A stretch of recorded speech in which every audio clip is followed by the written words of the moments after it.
आपने देखा होगा कि जब संसद के मॉनसून सत्र की शुरुआत हुई है उस वक्त से लेकर अगर अब तक विपक्ष के पूरे रवैये पर अगर एक नजर डालें तो ये स्पष्ट होता है कि विपक्ष लगातार मुद्दों से भटकाने और लटकाने की कोशिश करता रहा है और सरकार ये आरोप भी विपक्ष पर लगाती रही है। जब छात्र आंदोलन पर थे, सरकार ने कहा, विपक्ष ने कहा कि सरकार छात्रों से बात नहीं कर रही है। जब सरकार ने छात्रों से बातचीत की तो कहा कि सदन के भीतर चर्चा होनी चाहिए। राहुल गांधी, प्रियंका गांधी सदन प्रधानमंत्री आवास के बाहर बैठते हैं, कहते हैं कि आप डिमांड क्या है, कहा कि सदन में चर्चा हो। जब जितेंद्र सिंह ने बात मान ली तो उन्होंने कहा कि शिक्षा मंत्री का इस्तीफा, फिर शिक्षा मंत्री का इस्तीफा होता है, मुआवजा दिए जाते हैं, तमाम मांगे जो है छात्रों की मांग ली जाती हैं। उसके बाद विपक्ष जो है फिर एक नया स्लोगन लाता है कि लाठीचार्ज क्यों हुआ और गृह मंत्री अमित शाह का सदन में बयान दे। अब जबकि गृह मंत्री ने ये ऐलान कर दिया है कि वो सदन में बैठने के लिए,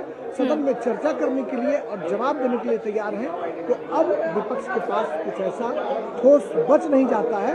कि विपक्ष गृह मंत्री के बयान को कैसे काउंटर करे। लेकिन अमित शाह के ये कह दिए जाने के बाद कि वो सदन में बैठने को तैयार हैं, चर्चा करने को तैयार हैं, एक एक बात सुनने को तैयार हैं, सरकार के पास छुपाने के लिए कुछ भी नहीं है,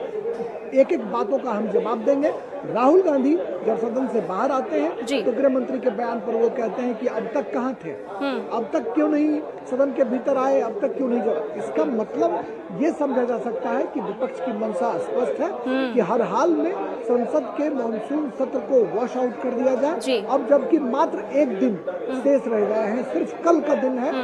जो सत्ता और विपक्ष दोनों के लिए महत्वपूर्ण है। ऐसे में देखना होगा कि विपक्ष की जो रणनीति है उसमें कोई बदलाव नहीं दिखाई पड़ रहा है और आज संसद के मकर द्वार पर आपने साफ तौर पर देखा होगा कि सत्ता पक्ष, विपक्ष की सहयोगी पार्टियां, तमाम लोगों ने जमकर मकर द्वार पर धरना प्रदर्शन किया। सत्ता की मांगे झारखंड को लेकर थी, विपक्ष रोज की तरह धरना प्रदर्शन पे था, समाजवादी पार्टी अयोध्या में कथित चोरी का मुद्दा उठा बिल्कुल राजेश, हम देख रहे हैं कि सत्ता पक्ष भी सदन के बाहर भले ही काउंटर करता हुआ नजर आ रहा हो, लेकिन सत्ता पक्ष की पूरी मंशा यही है कि जो संसदीय आचरण है उसे निभाया जाए और विपक्ष भी अपनी जिम्मेदारी को निभाता हुआ नजर आए। बहरहाल अब देखना होगा कि गृह मंत्री अमित शाह के बयान के बाद अब विपक्ष किस तरह का रवैया अख्तियार करता है, क्योंकि पूरे देश की जनता भी विपक्ष के इस रवैये को देख रही है। बहुत बहुत धन्यवाद राजेश, तमाम जानकारी के साथ हमसे जुड़ने के लिए।